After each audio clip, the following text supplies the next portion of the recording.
Thanks for staying with us. Time now for Africa News with me, Georgia Calvin-Smith. Tonight, Western donors start freezing aid to Uganda as activists warn a worsening witch hunt of homosexuals. A tabloid has outed hundreds of alleged gay people after a homophobic law was passed on Monday. Also, France has voted in favour of extending its military mission in Central African Republic. Operation Sangaris was launched a couple of months ago, and today chaos continues to deepen. And also, we take a look at the creation of a designer from the Comoros. Sakina Messa's latest collection hits the catwalks in Paris, has met with widespread acclaim.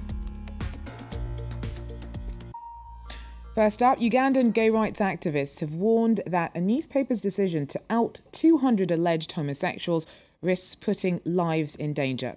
The Red Pepper tabloid's front page story comes a day after President Yoweri Museveni signed into law a harsh anti-gay bill that holds that repeat homosexuals should be jailed for life. Now, the US has said it could cut aid to the East African nation over the move. The Netherlands has frozen a €7 million subsidy to Uganda's legal aid system, and Denmark and Norway say they'll be redirecting millions in funding. But the law is popular amongst Uganda's conservative communities. The president signed the anti-homosexuality bill was extremely good because all Ugandans decided not to adopt that homosexuality bill. It was actually extremely very bad for Ugandans to adopt that. So all Ugandans are very happy about that. I personally can't say I'm in for the gays or I'm not in for the gays, but the teaching of the Catholic Church says that is unnatural, and it is not allowed in the Catholic Church. Well, in 2011, prominent gay activist David Kato was killed after his name appeared in a list of alleged homosexuals published by the now defunct Rolling Stone tabloid. Ugandan activist Yunka Wambia believes that Red Pepper's article today could also be fatally inflammatory. She spoke to us earlier. The Red Pepper publishing the names of people in the newspaper is like they're just sending a message. It's like an inciting violence against the people they are mentioning their names. When the Rolling Stone published the names of the so-called top homosexuals and then it said hang them, there was a lot of violence and it ended up in the death of someone. Of course, with the Red Pepper doing this, it's just like they are following the footsteps of what the Rolling Stone did. Of course, within the community, people have already received their verbal harassment, warnings and threats, and we are seeing an increased number of people saying they would rather commit suicide and die, but not go to the jails. So this has caused a lot of psychological torture to LGBTI persons in Uganda. Yunka Wambia there speaking to us a little earlier on. Well, France has voted in favour of extending its military mission in Central African Republic. Operation Sangaris was launched 4 months ago, and on Tuesday, Prime Minister Jean-Marc Ayrault told lawmakers that the job was far from finished. Interreligious tit-for-tat killings have continued despite the presence of 2,000 French and 6,000 African Union peacekeepers. The country was plunged into crisis last year after a rebel takeover. An interim government is now in place, but alongside the violence are fears of a food crisis. While supplies have started to trickle slowly back into the country, food's still hard to come by. Our Chris Moore sent us this report from the capital, Bangui. Fresh from Cameroon, a convoy of over 100 lorries rolls into Bangui carrying much-needed supplies. The 600-kilometre drive from the border is far from safe. It went fine, apart from the odd ambush. The drivers are thanked by the head of the African forces who escorted them. Bonjour! Despite the efforts of the international mission here, armed groups are still trying to set up roadblocks, and much work needs to be done before this crucial supply line to the capital can be fully reopened. We need to establish lasting security along the whole route so that traffic can pass safely day and night, and that's still a long way off.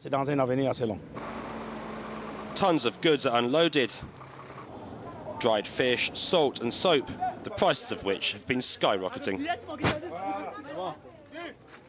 Now, this long-awaited convoy contains vital supplies for many here in Bangui, for the French and African military operations, for increasingly poorly stocked shops and markets, and for the tens of thousands of residents still living in refugee camps. As many as 50,000 of the city's 280,000 displaced live in the Don Bosco camp. They went more than a month without aid arriving. We went from December 6th with nothing to eat. We are suffering. There's not even any soap to wash with.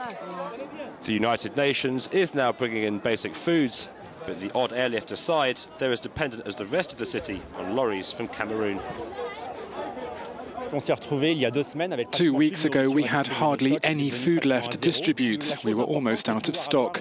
The most important thing is that the road is safe enough for the regular transit of lorries. It's crucial to get supplies to the affected areas before the rainy season, because then the roads will be impassable. African forces are working to increase the number of convoys from 1 a week to 3. Until that happens, shortages remain a fact of life in Bangui. Suspected Boko Haram Islamists killed 43 people on Tuesday when they attacked secondary school students as they slept in the latest school massacre to hit Nigeria's troubled northeast. The raid targeted the federal government college in the town of Buniyadi in Yobe State. The attackers reportedly hurled explosives into residential buildings, spraying gunfire into rooms and hacking a number of students to death.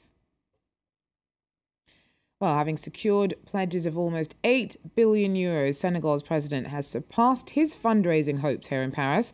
Macky Sall's been in the French capital attending an international donors conference as he tries to drum up financing for an array of projects that are part of a development plan that, if it goes according to plan, would double economic growth in Senegal and win the country emerging nation status by 2020. The European Union's already budgeted 350 million euros for the project and begun working closely with Senegalese authorities in making those dreams a reality. Well, France 24's Maeve McMahon tells us more. A demographic boom and spontaneous construction have transformed this neighbourhood in just a few years. Located in the west of Dakar, Han hosts over 38,000 inhabitants. Most live in precarious, unhygienic conditions. Authorities have given themselves 3 years to regenerate the area. Some of this house will be destroyed. We will knock it down. We'll want to make the street 8 meters wide. As you can see now, it's not even 4 meters wide. Wider streets, improved pavements, a rehabilitated electricity network and a water purification system. With the help of EU funds and advice from the locals, these will be the tasks of the Urban Development Foundation, FDV. The project aims to address the problem of domestic sewage, industrial wastewater and solid waste issues. The idea is to gradually restore the quality of the water at the Bay of Han, which is extremely degraded today. In total, the EU will unlock some 350 million euros for the country between now and 2020. This was announced by the bloc's Development Commissioner during a recent visit to Dakar. He hopes the plan, Senegal Emerging, will be able to complement this aid. This plan provides direction and shows us where to invest donations. But we must use other instruments and more money to support investment in infrastructure, especially in the energy sector. The goal? To make Senegal an emerging country by 2035 by boosting the growth rate from 4 to 8%. Look now at the creations of a designer from the Comoros. Sekin Nisar's latest collection hit the catwalks in Paris to widespread acclaim. She says she looks to her homeland in the Indian Ocean for inspiration. Splendid simplicity sets the tone for Sakina Nisar's latest collection in Paris. I like the idea of being different, of cultivating different things. I know what I'm talking about.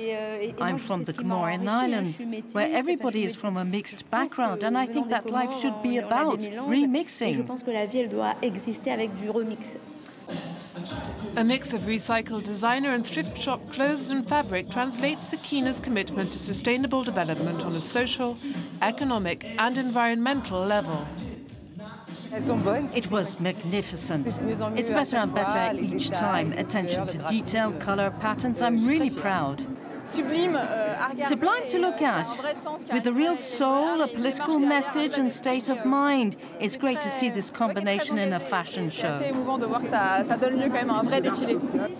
Her collections, which are made by women in back-to-work programs, are distributed all over Europe and in Asia. Africa is modern. It's a bubble of inventiveness, of creativity, of intelligence. In 15 years' time, it will have the clout China has today. Multinationals are joining forces with Sakina to develop her brand and a network of ethical, sustainable fashion trademarks.